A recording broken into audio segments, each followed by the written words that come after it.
ஆதி, என்ன பண்றீங்க, விடுங்க என்ன என்று வைஷு கூறவும், வைஷு நீ அமைதியா இரு, எல்லாத்தையும் நான் பாத்துக்கிறேன் சரியா என்றான். என்றவள் மீண்டும் அமைதியாக இருக்க இருவரது ஆடைகளும் சிறிது நேரத்தில் கலைந்து தூக்கி எறியப்பட்டது.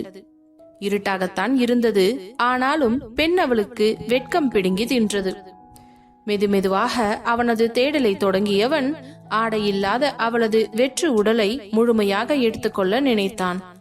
தன் மனைவிக்கு தன்னால் மிக பெரிய வலி எதுவும் ஏற்பட்டுவிடக் கூடாது என்பதில் மட்டும் மிகவும் தெளிவாக இருந்தான். ஆதி அவளுடன் நீண்ட நேர முன்விளையாட்டுக்கள் விளையாண்டு கொண்டிருந்தான். பின்பு அவனது ஆண்மையின் ஆதிக்கத்தை செலுத்தலாம் என்று முடிவு செய்து அவள் எதிர்பார்க்காத நேரத்தில் அவளுள் மெதுவாக நுழைந்து விட்டான். அதில் திடீரென்று வலியில் கத்திய வைஷுவின் வாயை தன் கையால் போத்தியவன், வைஷு ப்ளீஸ் கத்தாத, கொஞ்ச நேரத்துல சரியா போயிடும்டி என்று கூறவும் அவன் கூறுவதை ஆமோதித்தவள் கத்தாமல் அமைதியாக இருந்தாளே தவிர அவள் கண்களில் இருந்து கண்ணீர் வழிந்து கொண்டு இருந்தது. பிறகு கொஞ்ச நேரம் வரை அவளை மெதுவாக ஆட்கொண்டபடி இருந்தவன் பிறகு அவளிடமிருந்து எந்த எதிர்ப்பும் வராததால் அவனுடைய வேட்டையை வேகமாக தொடங்கினான். நீண்ட நேரமாக சென்று கொண்டிருந்த இவர்களது கூடலில் அவனை முழுவதுமாக அவளுக்குள் புதைத்துவிட்டு பின்பு மெதுவாக அவள் அருகில் படுத்து கொண்டவன் அவளை இறுக்கமாக அணைத்து கொண்டு, வைஷு ஐ லவ் யூ டி, I love you so much என்றதும், லவ் யூ டு ஆதி என்று அவளும் கூறினாள். வைஷு தேங்க்யூ சோ மச் டி. எதுக்கு ஆதி தேங்க்ஸ் எல்லாம் சொல்றீங்க? நீ எனக்கு ரொம்பவே ஒத்துழைப்பு கொடுத்த தெரியுமா? உன்னோட கோஆபரேஷன் மட்டும் இல்லனா என்னால கண்டிப்பா இத சக்சஸ்ஃபுல்லா பண்ணியிருக்க முடியாதுடி. திடீர்னு நீ கத்தினதும் நான் பயந்து போயிட்டேன் தெரியுமா? ஆனா என்ன பண்ணாதி, எனக்கு ரொம்ப வலிச்சிருச்சு, அதனால்தான் என்னையும் அறியாம கத்திட்டேன். Sorry Aadi. It's okay Vaishu, பொதுவா அப்படித்தான் இருக்கும்னு சொல்லுவாங்க. அதுக்கப்புறம் உனக்கு ஓகே தானடி? ஒரு 5 மினிட்ஸ் தான் எனக்கு பெயின் இருந்துச்சு, அதுக்கப்புறம் எனக்கு நார்மல் ஆயிடுச்சு, சுத்தமா பெயினே இல்ல. அப்பாடா, இதுக்கு மேல எப்பவுமே உனக்கு பெயின் இருக்காது சரியா? அப்படியா? ஆமாண்டி. அப்படின்னா எனக்கு ரொம்ப சந்தோஷம் என்றவள் திரும்பி அவன் மார்பில் தலை வைத்து படுக்க அப்பொழுது அவள் தலைமுடியை லேசாக வருடிவிட்டு கொண்டிருந்தவன், வைஷு இனிமே இந்த உலகத்துல உன்னையும் என்னையும் யாராலையும் பிரிக்க முடியாது. நீ சொன்ன மாதிரி அந்த கடவுளே வந்தாலும் அது முடியாதடி. நம்ம 2 பேரோட உயிரும் ஒன்னா கலந்துருச்சு. இதுக்கு மேல எவன் வந்தாலும் நமக்கு நடுவுல ஒரு ஆணியும் புடுங்க முடியாது என்று கூற, ஹாமாதி அதத்தான் நானும் நினைச்சேன் என்று கூறியவளுக்கு திடீரென்று ஒரு சந்தேகம் வந்து விட்டது. ஆதி, எனக்கு ஒரு சந்தேகம் இருக்கு, அதை மட்டும் நீங்க கிளாரிபிகேஷன் பண்ணுவீங்களா? சொல்லு வைஷு, என்ன விஷயம்? நான் தான் இருக்கேன்ல, உனக்கு எல்லாமே தெளிவா சொல்லி கொடுக்கறேன் என்று அவளை பார்த்து கண்ணடித்தான். அட போங்க ஆதி, இதுக்கு மேல நீங்க சொல்லி கொடுக்கறதுக்கு என்ன இருக்கு? அதான் எல்லாம் முடிஞ்சிடுச்சுல்ல. பாருடா, என் பொண்டாட்டிக்கு இப்படி எல்லாம் கூட பேச தெரியுமா? தெரியும் தெரியும், இப்ப நானும் பெரிய பொண்ணாயிட்டேன்ல, அப்ப இனிமே இப்படித்தான் பேசுவேன். அது சரி, எப்படியோ நீயும் பெரிய பொண்ணாயிட்டேன்னு ஒத்துக்கிட்டியே, அது வரைக்கும் சந்தோஷம். ஏன் அது இப்படி சொல்றீங்க? ஆமா, இவ்வளவு நாளா நீ சின்ன பொண்ணு சின்ன பொண்ணுன்னு சொல்லிக்கிட்டு இருந்தல்ல, அப்பெல்லாம் எனக்கு எப்படி இருந்துச்சு தெரியுமா? நீ பெரிய பொண்ணுன்னு சொல்றத கேக்குறதுக்கு தான் எனக்கு சும்மா குளு குளு குளு குளுன்னு இருக்கு. ஆசை பாரு என்று அவன் தாடையில் குத்தியவள் பின்பு ஆதி என்று அழைக்க, சொல்லுடி, ரொம்ப நேரமா கூட்டுக்கிட்டே இருக்கே தவிர எதுவும் சொல்ல மாற்றியே. என்னை எங்க நீங்க பேச விடுறீங்க? நீங்க ரொம்பவும் என்ன டிஸ்டர்பன்ஸ் பண்ணிக்கிட்டே இருக்கீங்க. சரி, நான் எதுவும் பேசல, நீ சொல்லு, எதுக்கு என்ன கூப்பிட்ட? அதுவா, நான் உனக்கு கேப்பேன், நீங்க தப்பா நினைச்சுக்க மாட்டீங்கல்ல. நீ எது கேட்டாலும் நான் தப்பா நினைக்க மாட்டேன், நீ விஷயத்த மட்டும் சொல்லு. இல்ல, இப்போ நம்ம 2 பேரும் ஒன்னா சேர்ந்து இருந்தோம் இல்லையா? ஆமாண்டி, செம்மையா இருந்துச்சுல்ல. நான் வேணா இன்னொரு ரவுண்டு ட்ரை பண்ணட்டுமா? சி, வாய முடுங்க. என்னடி திட்டுற? பின்ன என்ன பேசவே விட மாட்டீங்கன்னு இப்பதானே சொன்னேன். சரி பேசு. நம்ம 2 பேரும் ஒன்னா இருந்தோம்ல, இதுல பேபி ஃபார்ம் ஆகிறதுக்கு வாய்ப்பு இருக்கா என்று கேட்டதும் திடீரென்று அவன் மண்டையில் எதுவோ உரைத்தது போல இருக்க பட்டென்று அவளை திரும்பி பார்த்தவன், என்னடி திடீர்னு இப்படி கேக்குற? நானும் இது யோசிக்கவே இல்ல பாரேன். ஐயோ, அவசரப்பட்டுட்டேன் வைஷு என்று அவன் பட்டென்று எழுந்து அமர்ந்து கொண்டான். அவனின் பதட்டத்தை பார்த்தவள் அவளும் மெதுவாக எழுந்து அவன் அருகே அமர்ந்து கொண்டு, ஆதி, எதுக்கு நீங்க இவ்ளோ டென்ஷன் ஆகுறீங்க? தப்பு பண்ணிட்ட வைஷு. எதுக்கு நீங்க இப்படி எல்லாம் பேசுறீங்க? ஆமா, நீ இப்போ படிச்சுக்கிட்டு இருக்க. உங்ககிட்ட போய் நான் இந்த மாதிரி நடந்துகிட்டேனே, அட்லீஸ்ட் ஒரு சேஃப்டியாவது நடந்திருக்கலாம். திடீர்னு குழந்தை வந்துச்சுன்னா உன்னோட படிப்பு என்ன ஆகும்? எனக்கு ரொம்ப கஷ்டமா இருக்குடி. ஆதி, ப்ளீஸ், நீங்க முதல்ல இப்படி எல்லாம் கில்ட்டி ஃபீல் பண்ணாதீங்க. நான் சொல்ல வர்றத முழுசா கேளுங்க. சரி, சொல்லு. நம்ம 2 பேரும் சேஃப்டிக்காகன்னு ஏதாவது பண்ண போய் நாளைக்கு அதுவே நம்ம லைஃப்ல பிரச்சனை ஆயிடுச்சுன்னா, நமக்கு தேவைப்படும் போது குழந்தை பிறக்காம போயிடுச்சுன்னா என்ன பண்றது? சரி, அதுக்கு இப்போ என்ன பண்ண சொல்ற? இன்னைக்கு நம்ம 2 பேரும் எப்படி இருந்தோமோ அதே மாதிரியே இருப்போம். எவ்வளவு நாள்ல நமக்கு குழந்தை வருதோ வந்துட்டு போகுது. நான் அழகா உங்களுக்கு பெத்து கொடுத்துறேன். அதுக்கப்புறம் கரஸ்ல கூட நான் எக்ஸாம் எல்லாம் எழுதிக்குவேன். என்ன விஷயம் சொல்ற? ஆமா ஆதி, குழந்தைங்கெல்லாம் கடவுள் கொடுக்கறது. அவர் கொடுக்கும் போதே நம்ம வாங்கிக்கணும். நம்ம பாட்டுக்கு குழந்தை வேண்டாம்னு சொல்லி அதை தள்ளி போடுறதுக்கு ஏதாவது முயற்சி பண்ண போய் நாளைக்கு நம்ம லைஃப்ல குழந்தைங்களே இல்லாம போயிடுச்சுன்னா நம்மளோட ஃபியூச்சர் என்ன ஆகுறது என்று அவள் கேட்ட ஒவ்வொரு கேள்வியும் அவனை மிகவும் சிந்திக்க வைத்தது. இருந்தாலும் எனக்கு ரொம்ப கஷ்டமா இருக்குது. நான் கொஞ்சமாவது யோசிச்சு பண்ணியிருக்கணும். அவசரப்பட்டு இப்படி பண்ணிட்டேன். என்ன மன்னிச்சிடுடி.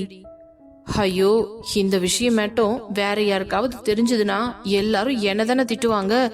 படிக்கிற பொண்ண இப்படி பண்ணிட்டானேன்னு நான் என்ன பண்ணுவேன் என்று மிகவும் டென்ஷனான ஆதி யோசித்துக் கொண்டிருக்க, ஆதியின் தாடைகளை தன் கையில் ஏந்தியவள் மேற்கொண்டு அவனை பேச விடாமல் அவனது உதட்டை சிறை செய்தாள். திடீரென்று அதிரடியாய் அவளிடம் இருந்து கிடைத்த முத்தத்தை எதிர்பார்க்காதவன் என்ன நடந்தது என்று சுதாரிப்பதற்குள்ளேயே அவனை மெத்தையில் படுக்க வைத்து அவனது உதடுகளை நீண்ட நேரமாக சிறை செய்து கொண்டிருந்தாள். அது ஆதிக்கு மிகவும் பிடித்திருந்தது. பின்பு ஒரு வழியாக அவனை விடுதலை செய்தவள், இதுக்கு மேலையும் நீங்க இத பத்தி எதுவும் பேசி குழப்பிக்காதீங்க, சரியா? என்ன நடக்கணுமோ அது விதிப்படி நடந்துட்டு போகட்டும்.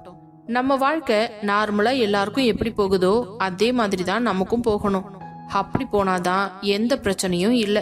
நீங்க சொல்ற மாதிரி வேற யாரும் நம்ம வாழ்க்கையில வரமாட்டாங்க. நம்ம பாட்டுக்கு எல்லாத்தையும் தள்ளி போட்டுக்கிட்டே இருந்தோம்னா அப்புறம் நம்ம வாழ்க்கைய நம்மளால காப்பாத்திக்க முடியாத அளவுக்கு ஆயிடும்.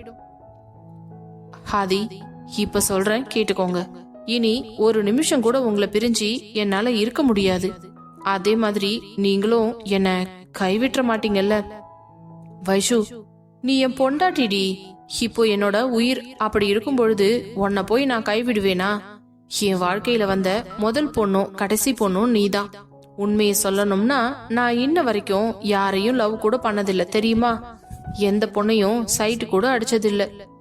ஏன்னு தெரியல, இந்த கீர்த்தி என் மேல வந்து விழுந்து கொஞ்சம் பேசுறதெல்லாம் பார்க்கும்போது பொண்ணுங்க மேலேயே எனக்கு ஒரு வெறுப்பு வந்துருச்சு. அதனால யாரையும் நான் ஏறெடுத்து கூட பார்க்கல.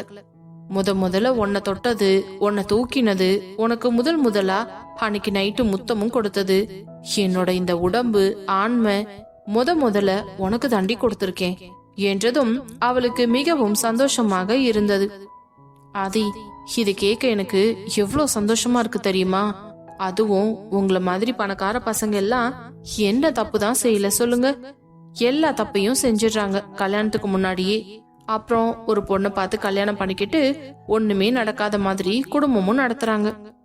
இந்த மாதிரி ஆளுங்களுக்கு நடுவுல எனக்கு உங்களை மாதிரி ஒரு புருஷன் கிடைக்க நான் கொடுத்து வச்சிருக்கணும் என்று கூறிவிட்டு, எனக்கு ரொம்ப சந்தோஷமா இருக்காதி.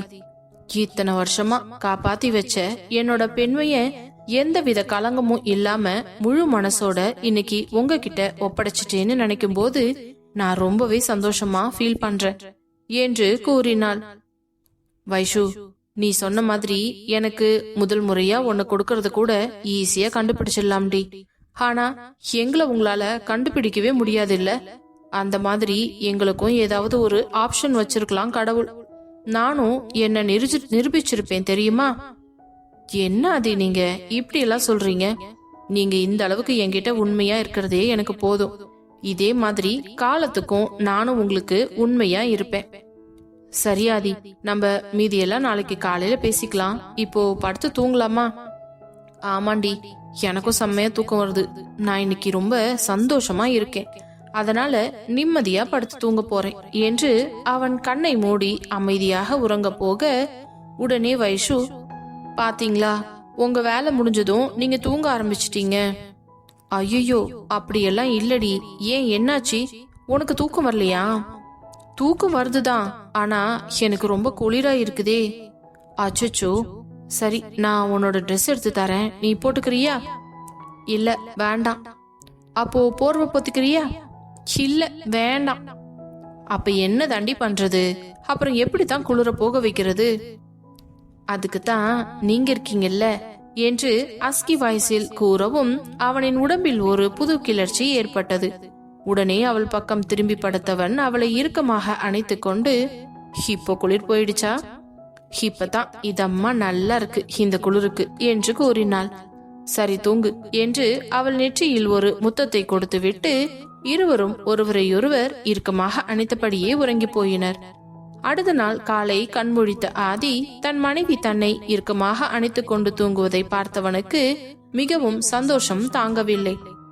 ஏனென்றால் நடப்பவை அனைத்தும் அவனுக்கு ஒரு கனவு போல இருந்தது. எப்படி இவளை பிடிக்காம இருந்தனா இப்போ இவ மேல பைத்தியமா ஆனோன்னு தெரியலையே. இவகிட்ட என்னோட காதல வேற சொல்லியிருக்கேன். அவளும் என்ன நம்பி முழுசா அவளை எனக்கு கொடுத்திருக்கா. இனி எந்த காலத்திலயும் அவளை எந்த இடத்துலயும் விட்டு கொடுக்காம இவளுக்கு எந்த பிரச்சனையும் வராம சந்தோஷமா பாத்துக்கணும் என்று மனதிற்குள் நினைத்தவன் மெதுவாக அவள் நெற்றியில் ஒரு முத்தம் வைக்க, அந்த முத்தத்தில் அவனது மீசை முடி அவள் நெற்றியில் குத்தவும் லேசாக கண் விழித்து பார்த்தவள் அவனை அணைத்தவாறே, ஆதி, தூங்கி எந்திரிச்சிட்டீங்களா? ஆமாடி, இப்பதான். சரி, இப்போ டைம் என்ன ஆகுது? டைம் 7:30 ஆகுதுடி. என்ன 7:30யா? அட கடவுளே என்றவள் ஏதோ ஒரு நினைப்பில் பட்டென்று எழுந்து அமர்ந்து விட்டாள். என்ன ஆதி, 7:30 மணி வரைக்கும் நம்ம தூங்கி இருக்கோம். இதுக்கு மேல சட்டு புட்டுன்னு குளிச்சுட்டு நம்ம வெளியில வேற கிளம்பி போகணும். நான் இத்தனை நாள்ல இவ்வளோ நேரம் எல்லாம் தூங்குனதே இல்ல தெரியுமா என்று அவள் பேசிக் கொண்டிருக்க, அவனோ தன் மனைவியின் முன்னழகை கண்டு சொக்கி போயிருந்தான். என்ன ஆதி, நான் மட்டும் பேசிட்டு இருக்கேன், நீங்க என்னடானா என்னையே பாத்துட்டு இருக்கீங்க என்றவளுக்கு திடீரென்று அப்பொழுதுதான் மண்டையில் உரைத்தது. டக்கென்று கீழே குனிந்து பார்த்தவள் 2 கைகளையும் தன் மார்பின் மேல் பொத்திக் கொண்டு போர்வையை எடுத்து போர்த்தி கொண்டாள். ஆதி, நீங்க ரொம்ப மோசம் தெரியுமா? ஆனாலும் நீங்க இப்படி பாத்திருக்க கூடாது. இது என்னடா வம்பா இருக்கு? நான் என்ன பண்ணி சொல்லு? நீ தான் எந்திரிச்சு உட்காந்து உன்னோட தரிசனத்தை காட்டின. என் பொண்டாட்டியோட அழக நானும் வச்சுக்கன்னு வாங்காம பார்த்தேன், அவ்வளவுதான். சி, போங்காதி என்று முகத்தை மூடிக்கொண்டாள். அவள் முகம் முழுவதும் வெட்கத்தில் சிவந்திருப்பதை பார்த்து ரசித்தபடியே அவள் கைகளை எடுத்து விட்டவன், வைஷு, அதான் நமக்குள்ள எல்லாம் முடிஞ்சிடுச்சுல்ல, இன்னும் என்னடி உனக்கு வெக்கம்? அது நைட்ல ஏதோ இருட்டுக்குள்ள நடந்துருச்சு, அதனால ஒன்னும் தெரியல. இப்ப பாருங்க, இந்த ரூம் ஃபுல்லா எவ்வளவு வெளிச்சமா இருக்கு. போங்காதி, நீங்க ரொம்ப ரொம்ப மோசம் என்று சினுங்குவது போல கூற, அவ்வளவுதானே, இப்ப என்ன பண்ண போறோம் தெரியுமா? என்ன? நம்ம 2 பேரும் சேர்ந்து ஒன்னா குளிக்க போறோம் என்றவனை பார்த்து அதிர்ச்சி அடைந்தவள், இல்ல இல்ல, நீங்க போய் குளிங்க, நான் அப்புறமா குளிச்சுக்கிறேன். அதெல்லாம் முடியாது. இதுக்கு மேல நீ என்ன சொன்னாலும் நான் கேட்க மாட்டேன். இப்போ நீ என்னோட முழு பொண்டாட்டியா மாறிட்ட. அப்படி இருக்கும் பொழுது உன்கிட்ட எல்லா உரிமையும் நான் எடுத்துக்குவேன் என்றவனிடம், வேண்டாம் ஆதி, பிளீஸ் இப்படி எல்லாம் பண்ணாதீங்க, எனக்கு ஒரு மாதிரியா இருக்கு என்று அவள் கூறிக்கொண்டிருக்கும் பொழுதே, நீ என்ன வேணாலும் பேசிக்கோ, எனக்கு அதை பத்தி எல்லாம் ஒரு கவலையும் இல்ல என்று கீழே இறங்கி டவலை மட்டும் எடுத்து இடுப்பில் கட்டி கொண்டவன் அவள் மேல் இருந்த போர்வையை எடுத்து தூக்கி போட்டுவிட்டு அவளை அப்படியே தன் கைகளில் ஏந்தி கொண்டு நேராக குளியலறையை நோக்கி சென்றான். ஆனால் வைஷுவிற்கும் தாங்க முடியாத அளவிற்கு ஒரு வெட்கம் அவன் மார்பில் தன் முகத்தை புதைத்து கொண்டு கண்களை இறுக்கமாக மூடியபடியே வந்தாள். குளியலறைக்குள் சென்று ஷவரின் அடியில் நிற்க வைத்தவன், வைஷு, நம்ம 2 பேரும் டெய்லி இப்படியே குளிக்கலாம் டி, செம்மையா இருக்கும் தெரியுமா? போங்காதி, எனக்கு ஒரு மாதிரியா இருக்கு. இன்னும் எத்தனை நாளைக்கு இப்படியே சொல்லிக்கிட்டு இருப்ப? அதெல்லாம் போக போக பழகிடும், சரியா என்று ஷவரை திறந்து விட்டதும் ஆ என்று கத்தினாள். என்னாச்சு வைஷு? என்னன்னு தெரியல ஆதி, தண்ணி பட்ட உடனே உடம்புல ஒரு சிடத்துல எல்லாம் எரியுது என்றதும், அப்படியா, எங்க காட்டு என்று அப்பொழுதுதான் அவள் உடலை தன் கண்களால் முழுவதுமாக ஆராய்ந்தான். அவள் உடல் முழுவதும் அங்கங்கே சிவந்து போய் தடித்து போயெல்லாம் இருந்தது. இது அனைத்தும் அவனுடைய லீலைகளே. வைஷு, நானா இந்த மாதிரி எல்லாம் பண்ணேன்? ஆமா, ஏன் அது இப்படி இருக்கீங்க? பொறுமையாவே ஹேண்டில் பண்ண மாட்டீங்களா? இல்லடி, இது என் லைஃப்லயே ஃபர்ஸ்ட் டைம், அதான் கொஞ்சம் உணர்ச்சி வசப்பட்டுட்டேன். அப்போ எங்களுக்கு மட்டும் டெய்லி நடந்துகிட்டா இருக்கு? வைஷு, என்ன பேச்சு பேசுற? அப்புறம் நீங்க சொல்றது அப்படித்தான் இருக்கு. சாரிடி வைஷு, ப்ளீஸ் என்ன மன்னிச்சிடு. ஏன் அது இப்படி எல்லாம் பேசுறீங்க? அப்படி இல்லடி, நான் தானே இந்த மாதிரி எல்லாம் பண்ணேன், அதான் நான் கொஞ்சம் உணர்ச்சி வசப்பட்டுட்டேன் என்றவனை பார்த்தவள், ஆனாலும் நீங்க ரொம்பவே உணர்ச்சி வசப்படுறீங்க, அப்பப்ப கொஞ்சம் கண்ட்ரோல் பண்ணிக்கோங்க பாஸ்.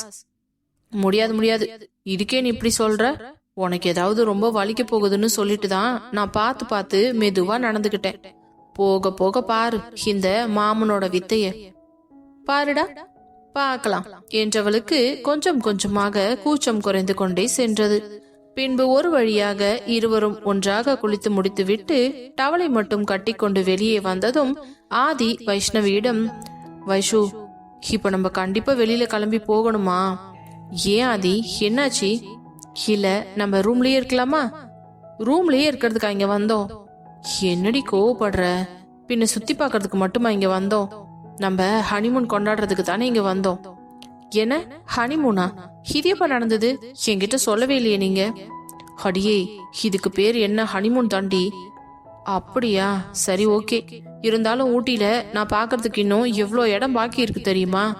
எல்லாத்தையும் நீங்க எனக்கு சுத்தி காட்டியே ஆகணும். என்ன வைஷு, நாளைக்கு கூட பாத்துக்கலாமே. முடியாது முடியாது, பகல் ஃபுல்லா நீங்க எனக்கு சுட்டி காட்டுவீங்களா? ராத்திரி நீங்க என்ன சொன்னாலும் நான் கேட்பேனா?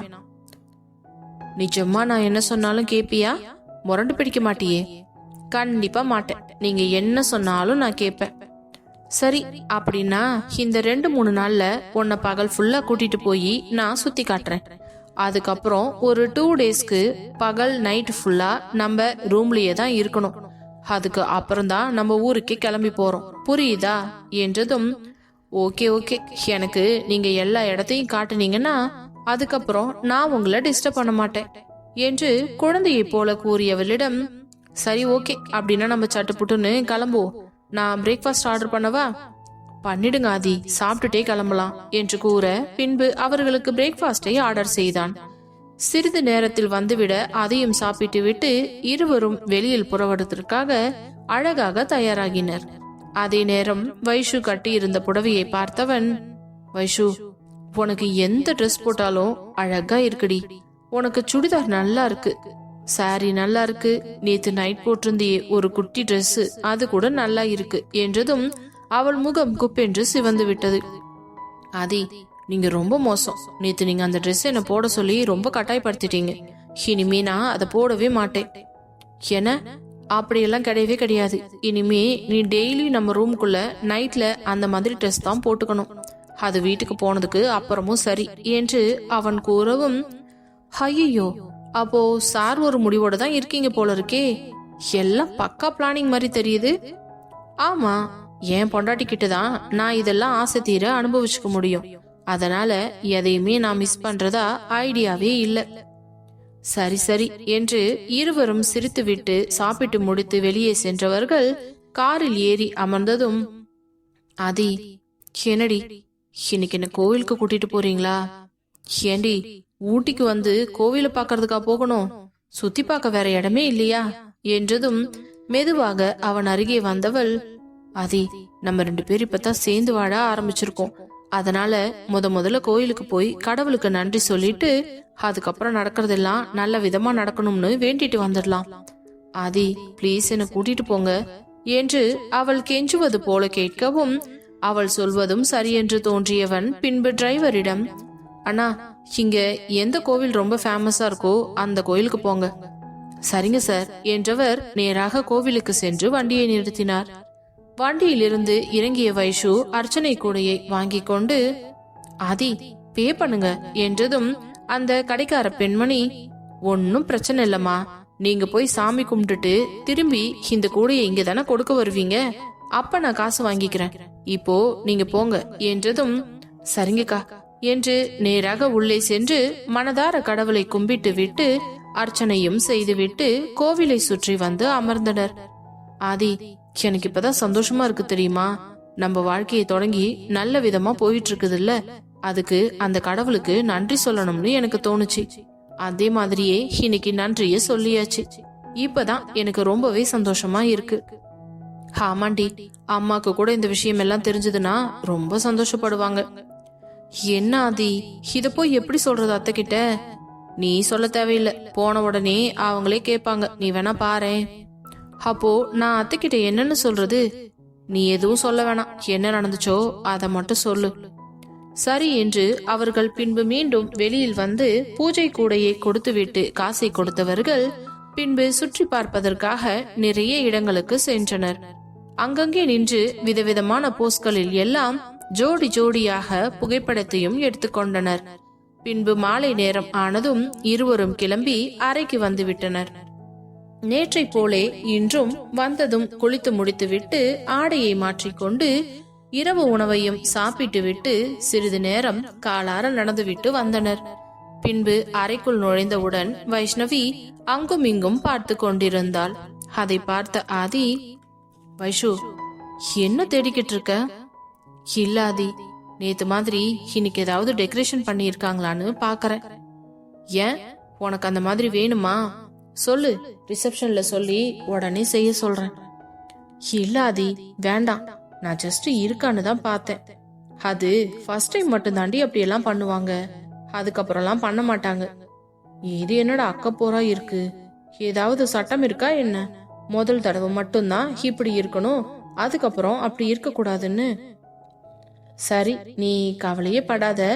நம்ம வீட்டுக்கு போனதுக்கு அப்புறம் நம்ம ரூமையும் இந்த மாதிரி சூப்பரா அரேஞ்ச் பண்ணி அங்கேயும் நம்ம 2 பேரும் சந்தோஷமா இருக்கலாம், சரியா?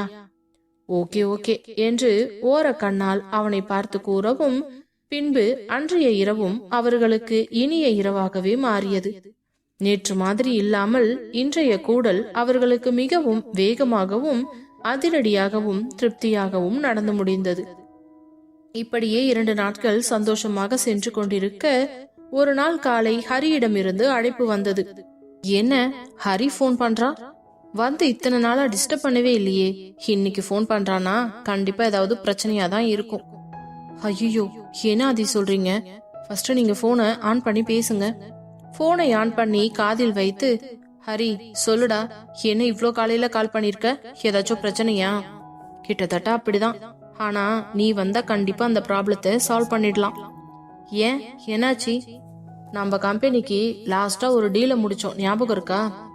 ஆமா, அந்த ஆப்போசிட் பார்ட்டி இப்போ அதை விட கம்மியான ரேட்ல வேற யாரோ பண்ணி தரீங்கன்னு சொன்னாங்கன்னு சொல்லி நம்மளுடைய டீல கேன்சல் பண்ண சொல்லி கேட்டுக்கிட்டு இருக்காங்கடா. நான் முடியவே முடியாதுன்னு எவ்வளவோ சொல்லி பார்த்தேன், அதெல்லாம் முடியாது. உங்க எம்டிய உடனே வர சொல்லுங்க, அவர்கிட்ட நான் பேசிக்கிறேன்னு இங்க ஆபீஸ்ல ரகலை பண்ணிக்கிட்டு இருக்காருடா. யாருடா அவன்? அந்த மாதிரி வந்து பிரச்சனை பண்ணிக்கிட்டு கிடக்கிறது. இந்த மாதிரி ஆளெல்லாம் நமக்கு தேவையே கிடையாது. சரியான பச்சோந்தி, நேரத்துக்கு தகுந்த மாதிரி அங்க இங்கன்னு மாறிட்டு இருக்கவங்க கூட எல்லாம் நம்ம பிசினஸ் பண்ணிக்கிட்டு இருக்க முடியாது. பேசாம அந்த பிசினஸ இம்மிடியட்டா கேன்சல் பண்ணுடா. அத கேன்சல் பண்றதுக்கும் நீ இங்க வரணும். நீ தானே அக்ரிமெண்ட்ல சைன் பண்ணிருக்க, ஞாபகம் இருக்குல்ல என்றதும், என்னடா இது, நானே இப்பதான் 2-3 நாள் நிம்மதியா இருக்கலாம்னு வந்திருக்கேன், இந்த நேரத்துல போயிட்டு இப்படி ஒரு பிரச்சனை வருது. அதான் மச்சான், எனக்கும் புரியல. நானும் அதனாலதான் உன்னை டிஸ்டர்ப் பண்ண வேண்டாம்னு 2-3 நாளா நானே முடிஞ்ச வரைக்கும் போராடி பார்த்தேன். இதுக்கு மேல என்னால முடியலன்ற பட்சத்துலதான் நான் உனக்கு கால் பண்ணியிருக்கேன். பிளீஸ் தயவு செஞ்சு உடனே கிளம்பி வாடா, வந்து இந்த பிரச்சனையை முடிச்சு விடுடா, இல்லனா நம்ம கம்பெனி பேர் தான் கெட்டு போகும். சரி வை, நான் கிளம்பி வரேன். எப்போ அதை கிளம்புற? முடிஞ்சா இப்பவே கிளம்புறேன்டா, அப்படி இல்லனா நைட்டு கிளம்பிடுவேன். சரி ஓகே, நாளைக்கு காலையில ஆபீஸ்க்கு வர்ற மாதிரி கிளம்பி வந்துடு. சரி, அப்ப நான் வச்சிடற போன என்று ஹரி வைத்து விட உடனே ஆதி குழப்பமாக நெற்றியில் தன் கையை வைத்து தடவி கொண்டிருந்தான். அவனை பார்த்தவுடன் வைஷுவுக்கு புரிந்துவிட்டது அவனுக்கு ஆபீஸில் ஏதோ ஒரு பிரச்சனை என்று. மெதுவாக அவன் அருகே வந்தவள் அவன் தோளில் சாய்ந்து கொண்டு, ஆதி என்னாச்சு, ஏதாச்சும் பிரச்சனையா? நம்ம வேணா கிளம்பி வீட்டுக்கு போலாமா? அப்படித்தான் போயாகணும் போல இருக்கு, வேற வழியே இல்ல என்று ஹரில் போனி கூறிய அனைத்தையும் அவளிடம் சொல்லி முடித்தான். உடனே வைஷ்ணவி, ஆதி இதுக்கு மேல நம்ம லேட் பண்ணிக்கிட்டு இருந்தாலாம் வேலைக்கே ஆகாது, நம்ம சட்டுன்னு கிளம்பி போகலாம். நீங்க போய் ஃபர்ஸ்ட் ஆபீஸ் பிரச்சனைய முடிங்க. என்ன வைஷு, ஒரு வாரம் தங்கலாம்னு வந்துட்டு இப்படி 4-5 நாளைக்குள்ளேயே கிளம்புற மாதிரி ஆயிடுச்சு. பரவாயில்ல ஆதி, அதனால என்ன, இனிமே நம்ம வீட்டுக்கு போனாலும் இப்படித்தானே இருக்க போறோம். நம்ம அங்க வேணா லோக்கல்ல எங்க வேணாலும் போய்க்கலாம், சரியா என்று கூறிவிட்டு, சரி அப்போ நான் திங்ஸ் எல்லாம் பேக் பண்ணி எடுத்து வைக்கிறேன். நம்ம எப்ப கிளம்பலாம், இப்பவா ஈவினிங்கா? உனக்கு இப்பவே கிளம்புனா ஓகே தானடி என்று கேட்டான். ஓகே தான் ஆதி, எனக்கு ஒரு பிரச்சனையும் இல்ல என்று கூறியதும், சரிவா நம்ம 2 பேரும் சேர்ந்தே திங்ஸ் எல்லாம் பேக் பண்ணுவோம், அப்பதான் சீக்கிரம் முடியும் என்று கூறியவன் பின் டிரைவருக்கு போன் செய்து விஷயத்தை கூற அவரும் வண்டி ரெடி செய்து வைத்துவிட்டு காத்து கொண்டிருந்தார். பின்பு அந்த ஹோட்டல் அறையை காலி செய்து கொண்டு வெளியே வந்தவர்கள் காரில் ஏறியவுடன் டிரைவரிடம், அண்ணா கொஞ்சம் பார்த்து வண்டியை கவனமா ஓட்டுங்க, அதே நேரம் ஸ்பீடாவும் போகணும். இன்னைக்கு நைட்குள்ள நம்ம வீட்டுக்கு போய் ரீச் ஆகணும், சரிங்களா? நீங்க கவலையே படாதீங்க சார், கண்டிப்பா நம்ம போயிடலாம். சரிங்கண்ணா, அப்போ நீங்க வண்டியை எடுங்க என்று கூறிவிட்டு வைஷ்ணவியின் தோளில் கை போட்டு அவளை இறுக்கமாக அணைத்து கொண்டவன், ஐ எம் சாரி வைஷு, இந்த மாதிரி நடக்கும்னு நான் எதிர்பார்க்கல. உன்னை ஆசாசியா கூட்டிட்டு வந்துட்டு இப்ப உடனே கூட்டிட்டு போற மாதிரி ஆயிடுச்சு. பரவாயில்ல ஆதி, அதான் நம்ம இந்த 4-5 நாளா இங்கவே நல்லா என்ஜாய் பண்ணிருக்கோமே, எல்லா இடத்தையும் சுத்தி பார்த்தாச்சு. இதுக்கு மேல வேற என்ன வேணும் சொல்லுங்க? அதுவும் இல்லாம எனக்கு எப்படியும் இன்னும் ஒரு 2-3 டேஸ்ல காலேஜ் ஓபன் பண்ணிடுவாங்க இல்லையா? போய் ரெஸ்ட் எடுத்துட்டு காலேஜ் போறதுக்கு கரெக்டா இருக்கும் என்று இப்படியே இவர்கள் பேசிக்கொண்டே வர, அதே நேரம் ஆதி வீட்டிற்கு போன் பண்ணி கண்மணியிடம் தாங்கள் வந்து கொண்டிருக்கும் விஷயத்தையும் ஆபீஸில் நடந்த பிரச்சனையும் பற்றி கூறினான். சரி ஆதி, நீ எதுக்கும் கவலைப்படாத, நீங்க 2 பேரும் பத்திரமா வந்து சேருங்க, எதா இருந்தாலும் பாத்துக்கலாம், சரியா என்று கூறிவிட்டு போனை வைத்து விட்டார். பின்பு வீட்டில் விஸ்வநாதனிடமும் கௌதமி ராமுவிடமும் இந்த விஷயத்தை பற்றி கூறினார். இரவு அவர்கள் எப்பொழுது வருவார்கள் என்று அனைவரும் காத்து கொண்டிருக்க, அப்பொழுது அங்கே வந்த யசோதா, எதுக்கு எல்லாரும் இத்தனை மணி ஆகியும் தூங்காம இப்படி ஹால்ல ஒண்ணு கூடி உக்காந்துட்டு இருக்கீங்க என்று கேட்க, ஆதியும் வைஷுவும் வீட்டுக்கு வந்துட்டு இருக்காங்க, அவங்களை இன்வைட் பண்றதுக்காக தான் உக்காந்துட்டு இருக்கோம். ஏன் வர்றவங்களுக்கு உள்ள வர தெரியாதா? நீங்க என்ன தாம்பூலம் வச்சுதான் அழைச்சிட்டு வர போறீங்களா? என்ன யசோதா, உனக்கு என்ன பிரச்சனை? இவ்வளவு தூரம் போயிட்டு வராங்க பிள்ளைங்க, அவங்களை இத்தனை நாளா பார்க்காம இருந்திருக்கோம், அந்த ஒரு ஆர்வம் இருக்காதா எங்களுக்கு?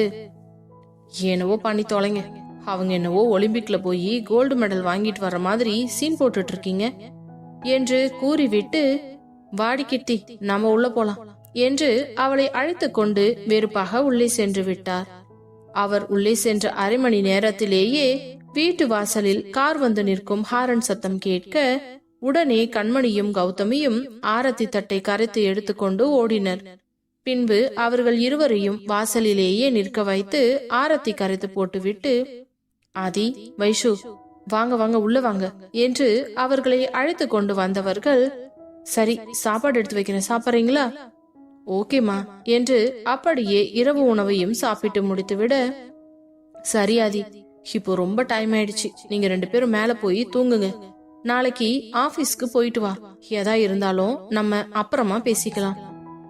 ஓகேமா, ஓகே சித்தி வர என்று வைஷுவை அழைத்து கொண்டு மேலே செல்ல, அதற்குள் டிரைவர் அவர்களது பெட்டிகளை எடுத்துக்கொண்டு சென்று அவர்கள் அறையில் வைத்துவிட்டு வந்து விட்டார். இவ்வளவு தூரம் டிராவல் செய்து வந்த பயண களைப்பில் படுத்த உடனேயே இருவரும் அசதியில் உறங்கி போயினர்.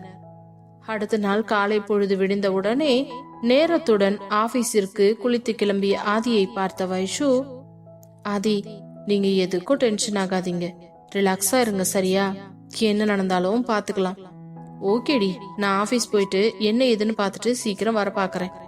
என்று கூறிவிட்டு அவள் அருகே வந்தவன் அவள் நெற்றியில் ஒரு முத்தம் வைத்து, நீ இன்னும் கொஞ்ச நேரம் தூங்குறதுனா கூட தூங்கிக்கோ, பொறுமையா எழுந்திருக்கலாம், ஒன்னும் அவசரம் இல்ல. இட்ஸ் ஓகே ஆதி, ஒன்னும் பிரச்சனை இல்ல, நான் போய் குளிச்சுட்டு கீழே போய் அத்தைய பாக்கறேன் என்று கூறினாள். சரி என்றவன் அவனது லேப்டாப் பேக்கை எடுத்துக்கொண்டு அலுவலகம் புறப்பட்டு சென்று விட, நேராக குளியல் அறைக்கு சென்ற வைஷு குளித்து முடித்துவிட்டு தலையில் துண்டை சுற்றி கொண்டு மெதுவாக கீழே இறங்கி வந்து நேராக பூஜை அறைக்கு சென்று விளக்கேற்றி விட்டு அவள் சாமி கும்பிடுவதை பார்த்து கொண்டிருந்த கண்மணிக்கு ஏதோ ஒன்று மனசுக்குள் தோன்றியது. பின்பு அவள் வெளியே வந்ததும் அவளை அழைத்து டிஃபன் பரிமாறியவர், என்ன வைஷு, ட்ரிப் எப்படி இருந்துச்சு, உனக்கு பிடிச்சிருந்துச்சா ரொம்ப? ஆமாத்த, ட்ரிப் எல்லாம் செம்மையா இருந்துச்சு, நாங்க நல்லாவே என்ஜாய் பண்ணோம் என்று கூறியதும், அப்புறம் வைஷு, போன இடத்துல உங்க 2 பேருக்குள்ள அண்டர்ஸ்டாண்டிங் ஏதாவது வந்துச்சா என்று அவர் சுத்தி வளைத்து கேட்கவும், அவர் எதை கேட்கிறார் என்று புரிந்து கொண்டவள் சட்டென்று எழுந்து சென்று கை கழுவி விட்டு வந்து மாடிப்படி ஏற நின்றவள் அவரை திரும்பி பார்த்து, அத்தை, நீங்க ஆசைப்பட்டதெல்லாம் நல்லபடியா நடந்துருச்சு, கவலையே படாதீங்க, கூடிய சீக்கிரமே உங்களுக்கு ஒரு பேரனோ பேத்தியோ பெத்து கொடுத்துறேன் என்று கூறிவிட்டு வெட்கப்பட்டு கொண்டே வேகமாக ஓடிவிட்டாள். அதை கேட்ட கண்மணிக்கும் கௌதமிக்கும் சந்தோஷம் தாங்க முடியவில்லை. கண்மணிக்கோ தலைக்கால் புரியவில்லை. உடனே கௌதமி, அக்கா, வைஷு என்ன சொல்லிட்டு போறான்னு கேட்டீங்களா? அப்பாடா, எப்படியோ இவங்க 2 பேரும் ஒன்னா சேர்ந்துட்டாங்க, இதுதானே நம்ம ஆசைப்பட்டோம். இதை கேட்கும் போது எனக்கு எவ்வளவு சந்தோஷமா இருக்கு தெரியுமா என்று கௌதமி கூறியதும், நேராக சாமியின் அறைக்கு ஓடியவர் கடவுளின் முன்பு நின்று கொண்டு, கடவுளே, என் மருமகளும் பையனும் ஒன்னா சேர்ந்து வாழ ஆரம்பிச்சிட்டாங்க, இதை கேட்கும் போதே எனக்கு அவ்வளவு சந்தோஷமா இருக்கு. அதே மாதிரி எந்தவித பிரச்சனையும் வராம அவங்க 2 பேரும் ஒன்னா சேர்ந்து ரொம்ப சந்தோஷமா காலத்துக்கும் வாழணும். இந்த வீட்டோட அவங்களோட வாரிசை பெத்து கொடுத்து இந்த குடும்பத்தோட பரம்பரையை தழைக்க வைக்கணும். அதுக்கு நீங்க தான் அருள் புரியணும் என்று கடவுளிடம் மனதார வேண்டிக் கொண்டார். கூடவே கௌதமியும் நின்று வேண்டிக் கொண்டார்.